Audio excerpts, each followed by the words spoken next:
não foram atingidos, sobretudo no que se refere às creches. Por mais que isso tenha acontecido, o fato da educação infantil receber 25 metas no plano provocou um conjunto de discussões, um conjunto de debate que, de uma certa forma, faz avançar e fez avançar o campo da educação infantil. Destacaria, por exemplo, os estudos sobre o financiamento das metas de educação infantil, feito por Castro, por Rita Coelho, por alguns outros estudiosos. O fato de você introduzir 25 metas para esse segmento provocou, de certa forma, a necessidade de discutir a operacionalização dessas metas, o financiamento, etc. E nós chegamos ao final do plano, 10 anos depois,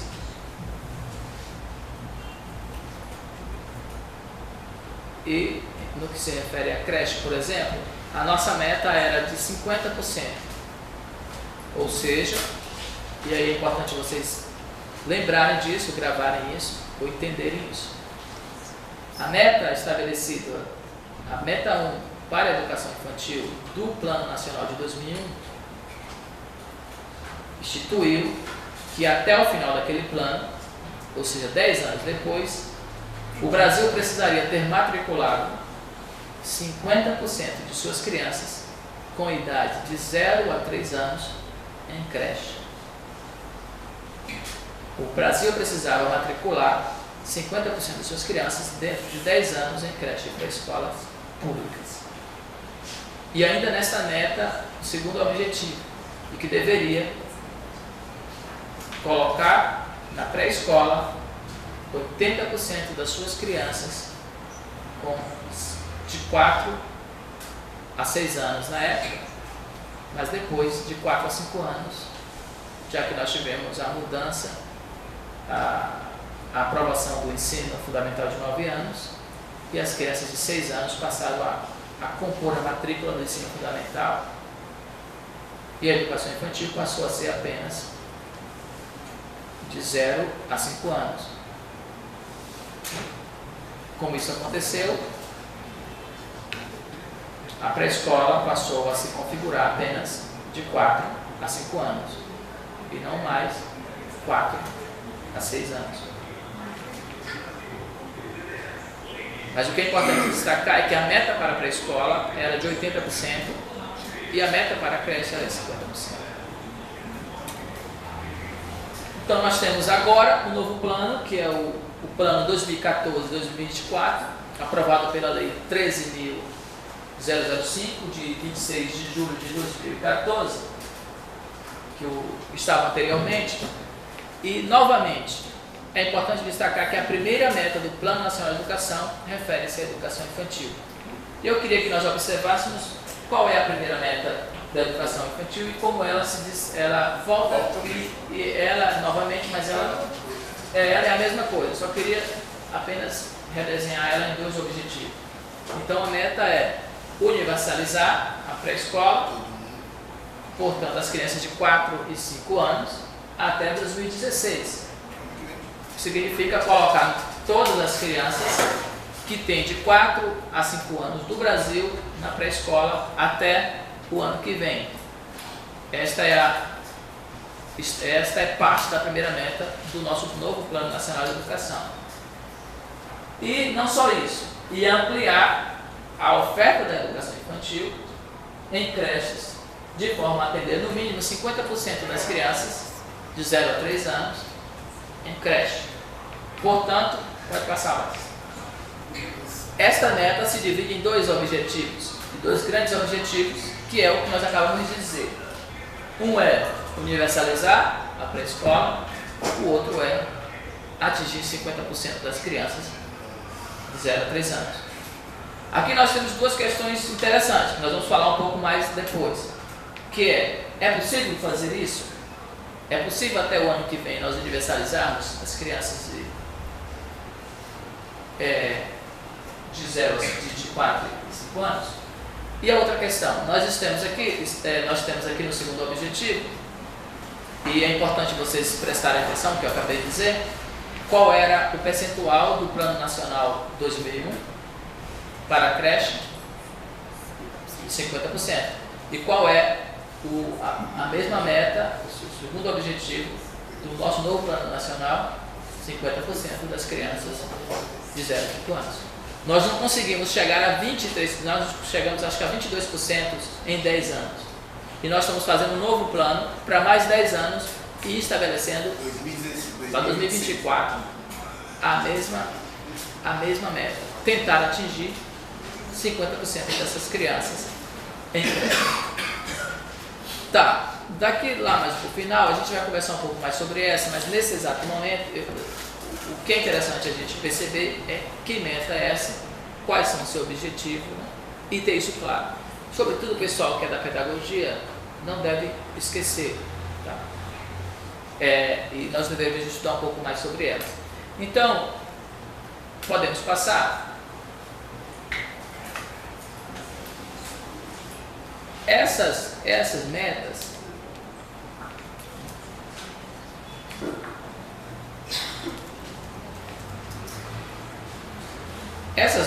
todas as metas, as 20 metas, eu não disse, mas o PNE atual, ele tem 20 metas. E as suas 20 metas vai da educação infantil até a pós-graduação. Pega todos os segmentos, modalidades da educação e as especificidades que vocês pensarem, vocês vão encontrar no Plano Nacional. Diferente do anterior, ele traz mais detalhado as suas estratégias. Para a educação infantil, nós temos, portanto, várias estratégias, são 17 estratégias.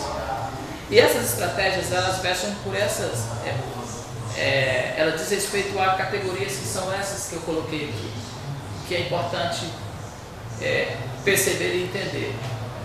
Para atingirmos essas metas, nós precisamos expandir a oferta, repensar a estrutura física das escolas e creches, política de colaboração interfederativa, e aí nós estamos falando de algo fundamental, que é importante, a gente precisa repensar, que é uma discussão nacional da área de política, a gente precisa repensar o regime de colaboração, mas nós precisamos repensar o Pacto Federativo. Nós temos no Brasil, nós somos uma república federativa corporativista, diferente dos Estados Unidos e da Alemanha, que tem apenas União e Estados, por exemplo. Nós temos União, Estados e municípios. E os impostos, no caso do Brasil, são pagos nessas três esferas. A grande questão é que no nosso Pacto Federativo, os municípios são os que menos arrecadam. Em segundo lugar, o Estado é o que mais arrecada, mas em primeiro lugar, quem mais arrecada é a União. Inversamente, quem mais tem demanda são os municípios. No que se refere à educação, por exemplo, maior número de alunos, maior número de escolas, de professores, todas as demandas estão no âmbito municipal, a nível nacional. Em segundo lugar, o Estado, e em terceiro lugar, muito longe, a União. A União é responsável pelo ensino superior, que até pouco tempo era apenas 3% da nossa população. Só que ela arrecada, não só faz isso, ela tem a maior arrecadação. A União arrecada os principais impostos, os impostos que mais arrecadam nesse país. E o que é interessante? A União arrecada o imposto sobre produtos industrializados, por exemplo. Só que o interessante é que as indústrias acontecem em um município, em um estado, e não no âmbito da União. Por que a maior parte dos impostos tem que ir para a União? Por que os estados não podem ter mais recursos para gerir suas demandas? Por que os municípios? Por que o território aqui, a maior parte do território verde está aqui no município, mas o imposto territorial urbano vai para a União? 50% para a União, se eu não me engano, 50% para os municípios. Então, o Brasil precisa repensar o Estado, o Pacto Federativo, que é a distribuição da riqueza nacional. E aqui é importante saber que isso, no caso do Brasil, está localizado desde o Império. A ideia trazida do Império de um ente superior, no caso o poder central, que é maior, que tem poder sobre as províncias, e no caso atual, dos municípios. Essa hierarquização, ligada ao poder, às elites, que permanece até hoje, é fundamental para entender a desigualdade do Brasil, a permanência da desigualdade, e é um elemento fundamental que precisaria ser superado E eu diria com sinceridade, a gente sabe que isso será muito difícil, porque os grandes beneficiários desse processo não têm interesse em rediscutir o Pacto Federativo. Mas dizer que a gente precisa discutir o Pacto Federativo, que é a colaboração, a União precisa dar mais recursos para os estados e municípios, e o Estado precisa trazer mais recursos para os municípios. E por que eu estou dizendo isso? Para ficar mais claro, eu não disse só porque precisa. É porque se vocês pegarem, a gente não precisa ir muito longe, mas se pegarem os 25 municípios aqui da região do Bico, uma boa parte desses municípios, a sua principal renda é o orçamento da educação e da saúde. É o fundo de participação do município, o fundo de participação do Estado. Porque a maioria dos municípios não tem processo de arrecadação, não tem indústria, não tem de onde tirar recursos para vincular impostos para financiar as suas demandas. E mesmo assim, recentemente o Brasil conseguiu aprovar mais 5 municípios. Nós temos 5 milhões e 670 municípios, se eu não me engano, no país. 5 mil, desculpa. 5.670 municípios, se eu não me engano, depois vocês conferem. Mas recentemente o Brasil aprovou mais alguns municípios. O que isso significa? É que a cada vez que passa nós pegamos municípios pequenos, sem capacidade de se manter, e vão se tornando municípios. Por um lado também se tornando espaços eleitorais, e aí você tem uma questão polêmica. Mas estou dizendo isso por quê? Porque é no âmbito dos municípios, queridos, e aí quem deu uma voada agora volta só para entender aqui. Por que eu estou dizendo isso? Porque a educação infantil, o atendimento de crianças de 0 a 5 anos, é uma competência constitucional e da LDB dos municípios. São os entes municipais que assumem constitucionalmente os municípios e, portanto, sujeitos que têm menos recursos para, portanto, garantir as metas do PNE. Mas, em linhas gerais, a gente precisaria dar conta dessas demandas aí para poder atingirmos aquelas metas que foram ditas.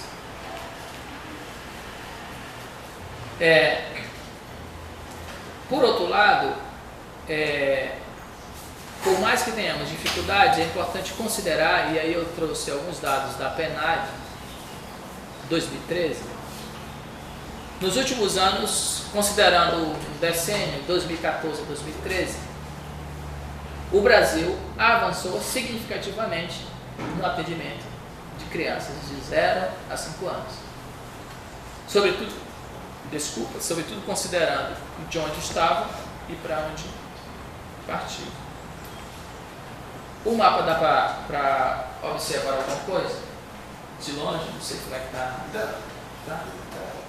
Esse mapa ele refere-se a um mapa retirado de um documento do PNE 2005, 2015, que faz uma análise, né, a partir dos dados da PNAD. E esse dado refere-se à pré-escola. Nós temos, como em 2014 estava o processo, e aí nesse caso temos um avanço muito maior na pré-escola, no atendimento das crianças de 4 a 5 anos. E nós temos então uma passagem de 2004, onde cada região atendia esses percentuais. Você pode olhar, por exemplo, o Rio Grande do Sul, que atendia 47,2% de suas crianças de 4 a 5 anos estavam na pré-escola. E 10 anos depois, ou seja, em 2013, nós temos 73% das crianças de 4 a 5 anos naquele estado, naquela região sul, passaram a estar matriculadas a uma pré-escola. Praticamente a região sul foi a região que mais avançou em variação percentual, em torno de 27 pontos percentuais de variação em 10 anos. A que menos variou foi a região Nordeste, que estava em 69,1 e passou para 87 pontos percentuais. Todavia, de acordo com os dados da PNAD, dentre essas regiões, a que tem maior quantidade de sujeitos de 4 a 5 anos na pré-escola. Significa que em 10 anos, todas as regiões do país, todos os estados e todos os municípios conseguiram ampliar o atendimento de suas metas. Apesar de nós não termos atendido as metas até 2010, as metas do primeiro plano nacional.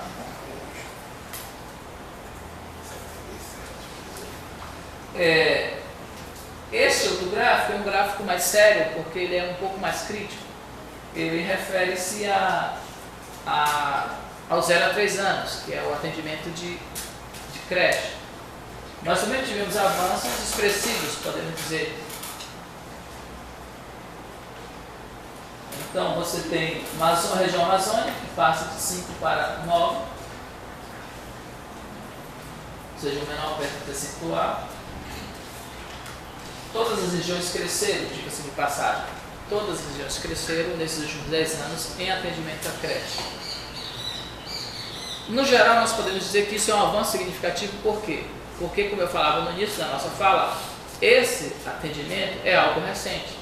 Portanto, a educação infantil tem uma defasagem histórica, pela natureza da compreensão que se tinha no passado, uma defasagem histórica de não existir instituição, porque não era um atendimento especificamente localizado na educação, de profissionais formados e capacitados, você não tinha. Tanto que, para quem está chegando na pedagogia, entender que hoje o pedagogo é o profissional que atua na educação infantil também. Mas antes de 2006 não, porque institucionalmente ou legalmente a educação infantil não era uma etapa da educação, então a formação em pedagogo não. Até porque também há uma outra discussão sobre o pedagogo, que é a discussão da sua natureza técnica e não da licenciatura. Mas é importante destacar isso, que ela é um segmento novo e, portanto, é natural que nós também tenhamos pequenos avanços. Pode passar. Agora, eu fiz um pequeno levantamento a partir dos dados da PNAD e tentei trazer para nós como é que está, nesses últimos 10 anos, a região, o Brasil, em comparação à região norte e em comparação com como é que está o estado do Tocantins. Então, nós temos aqui, nessa faixa de 10 anos, assim como eu disse, um crescimento e um avanço em todos os âmbitos. Né?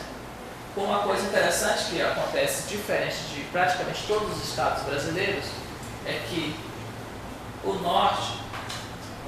estado do Tocantins, se vocês prestarem atenção, ele vai no processo de crescimento, né, de atendimento, mas em 2013, tanto na creche como na pré-escola, ele teve uma caída nos pontos percentuais, diferentemente de todos os outros estados que mantiveram, nesses 10 anos, percentuais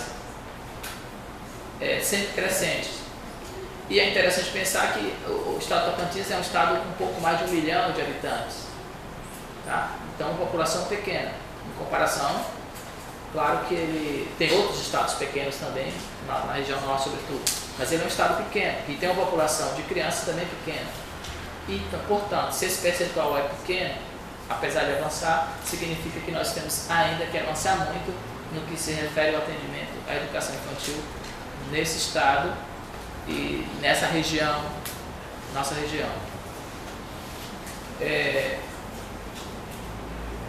Passa a próxima aí, que eu acho que eu separei um dado a partir do observatório. Eu trouxe um dado de Tocantinópolis, levando em consideração o censo de 2010 do IBGE. E segundo o censo do IBGE de 2010, em relação à pré-escola, assim como todo o Brasil, a Tocantinópolis estaria com um atendimento de 81,3% e de creche de 19,6%. Esses dados eu tenho eles atualizados, mas não foi possível trazer, mas está no computador. Atualizado não a partir do censo de 2010, mas atualizado a partir do próprio site do Observatório, que vocês podem acessar facilmente o site do Observatório. Ele vai te dar o percentual, pelo menos deste ano, 2013, dos últimos anos, e também dá o percentual nacional, estadual, de atendimento, também de crianças, indígenas, negras, etc., em educação infantil, como também nos outros segmentos de cada estado, de cada município. Então, acesse o portal do Observatório e dá uma olhada nos dados sobre o município de Tocantinópolis. Eu trouxe apenas, ou sobretudo, para destacar que, apesar das limitações, há um crescimento significativo do atendimento desses sujeitos. Passa a próxima, Batista, para ver se já vou entrar numa outra discussão. Não, pode voltar, deixa lá na anterior. Tá, nós falamos de linhas gerais, nós fizemos toda uma discussão para compreendermos, para podermos compreender o que é que nós estamos falando de atendimento à educação infantil, entender historicamente e entender por que há dois projetos, ou por que sempre houve dois projetos. Depois nós falamos um pouco sobre o Plano Nacional de Educação e agora estamos falando um pouco especificamente como é que esse atendimento, dentro dos últimos 10 anos da PNAD, tem se movimentado. Antes de seguir a próxima conversa, eu queria destacar uma coisa importante e chamar a atenção de vocês. Para muitos de nós, e talvez aqui e nesta cidade, às vezes parentes de nós, não há nenhuma clareza de como se compreende a educação infantil hoje, e que isso não é um pecado, é um resultado histórico. Eu queria destacar algumas informações importantes para vocês perceberem o peso de que essas informações, de que esses dados têm, que eu estou falando para vocês, apesar de forma simples, o peso que a compreensão desses dados tem para a história de vocês, para a história desta nação e para a história de todas as nações. E começar dizendo para vocês que hoje a educação infantil, o atendimento das crianças de 0 a 6 anos ou menores de 7 anos, está localizada em uma agenda globalmente instituída. Está localizada como agenda central no mundo e no Brasil. As principais agências financeiras e políticas localizam a educação infantil como hoje o